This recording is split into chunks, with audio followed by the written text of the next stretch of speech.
My name is Bonang Mohale. I'm the chairman and the vice president of Upstream for Shell South Africa. Yes, so my first question that I'd like to ask you is that as the chairman of Shell, why is it important to have an organization such as the CEOSleepout? For us as Shell, I think the CEOSleepout gave us an amazing opportunity to highlight and celebrate what can be achieved with a little bit of positional power.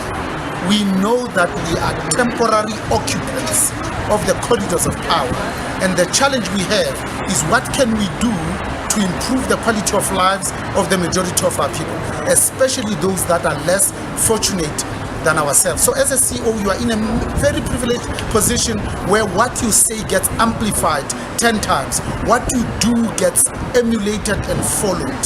So we wanted to set an example to try and experience what it is like to be homeless in this country, in this century, in this era, when so many of us dare to hope that joy and peace can prevail, to give effect to the South Africa of Kolisasa Nelson Mandela, where we can be the greatest nation in the world, to make sure that nation building is not temporary for us, but can be used to galvanize the force, the impetus, the energy of our people, so that we can create jobs and eliminate unemployment and inequality.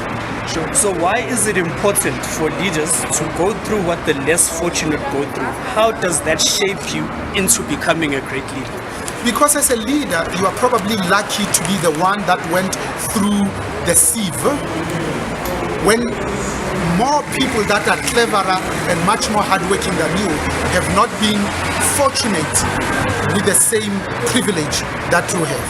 Because leadership is about anyone who feels called upon to lead regarding themselves as leaders. Therefore, leaders are there to effect change, to talk straight, to extend trust, to start first with the who, then the what, and find it easy to recognize, highlight, and celebrate what other people are doing.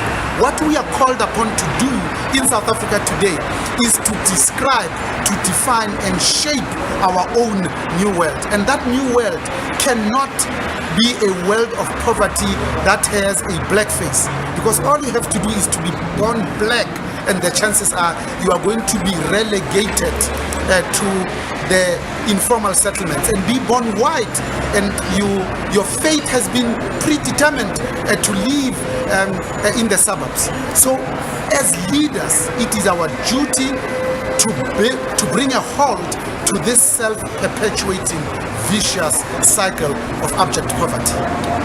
Okay, and then lastly, as a head of a global conglomerate, how does the empathy expressed by this initiative work its way into the working environment? You know, the night I volunteered to sleep out, one of the coldest nights of the year, my whole organization rallied behind me. So we employ 1,344 people directly. When we count our half of Sapref and Blanco, that's 5,000 people. We pay 3.5 billion rands in taxes through our 750 Shell service stations.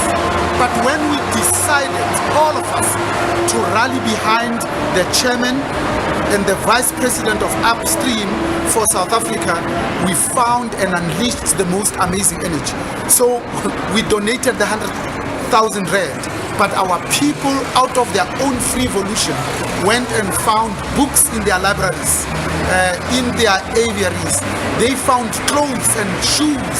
They found spectacles that they are no longer needing, and they made common cause with those that are less fortunate than us.